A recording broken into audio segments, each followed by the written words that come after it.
warahmatullahi wabarakatuh. Perkenalkan, nama saya Alvira Putriana Aisyah. Saya berusia 12 tahun. Saya perwakilan dari MTS Negeri 1 Kota Magelang. Hari ini saya akan menceritakan dongeng yang berjudul Asal Usul Selat Bali. Jauh di masa lampau, ada seorang Brahmana yang tinggal di kerajaan Daha. Dia bernama Sidi Mantra. Ia terkenal karena ketekunannya dalam beribadah dan juga sakti. Sidi Mantra tidak hanya kaya raya, tetapi ia juga memiliki istri yang sangat cantik. Jangan terlalu capek istriku, ucap Sidi Mantra. Iya, jangan khawatir, jawab istrinya. Setelah bertahun-tahun menikah, akhirnya mereka dikaruniai seorang anak lelaki yang mereka beri nama Manik Angkara. Seiring berjalannya waktu, Manik Anggaran tumbuh menjadi lelaki yang gagah, tetapi tidak dengan sifatnya yang bertolak belakang dengan ayahnya. Manik Anggaran sangat suka berjudi hingga memiliki hutang ke sana kemari. Karena hartanya telah habis untuk berjudi, ia menggunakan harta orang tuanya untuk membayar hutang-hutangnya. Hari demi hari, harta itu lama-lama habis dan tidak tersisa. Pada suatu hari, ketika Sidi Mantra ingin mengambil sebagian hartanya, ia terkejut karena hartanya telah habis tak tersisa. Apa? Bagaimana semua harta ini telah habis? Tanya Sidi Mantra. Dari belakang pintu muncul Manik Anggaran yang berkata,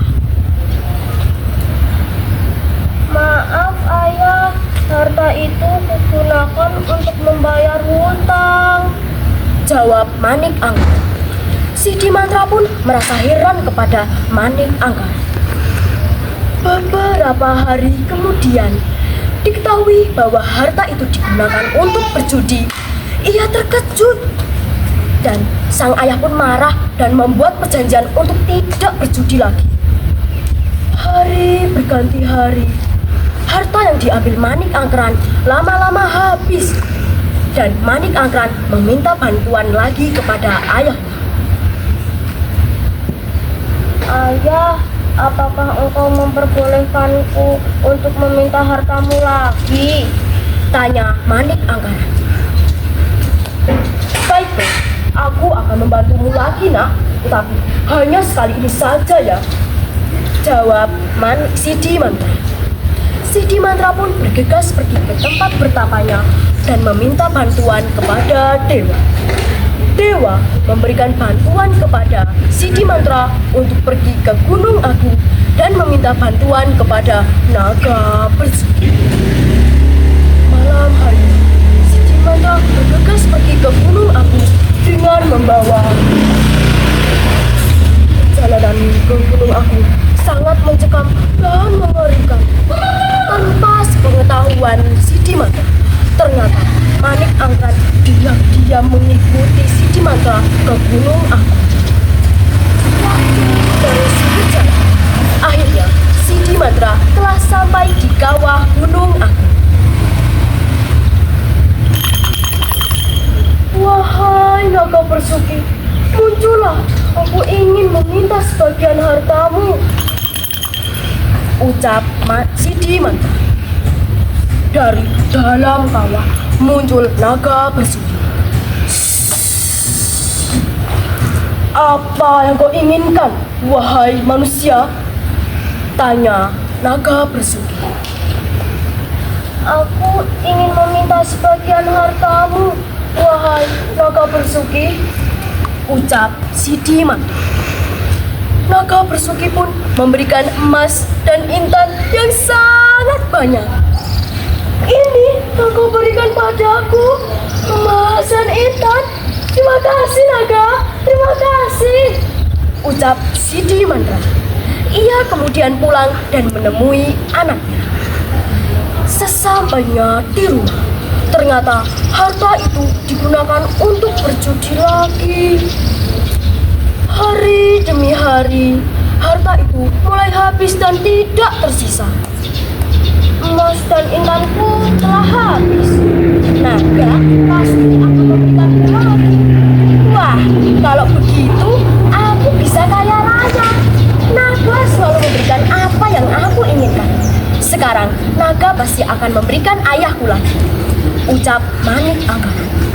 Setelah itu Manik Anggaran meminta bantuan kepada ayahnya lagi, namun ditolak. Pada malam harinya, ketika Sidi Mantra tertidur, Manik Anggaran mengendap-endap mencuri genta ayahnya. Kemudian ia bergegas pergi ke Gunung Agung dengan membawa gentanya.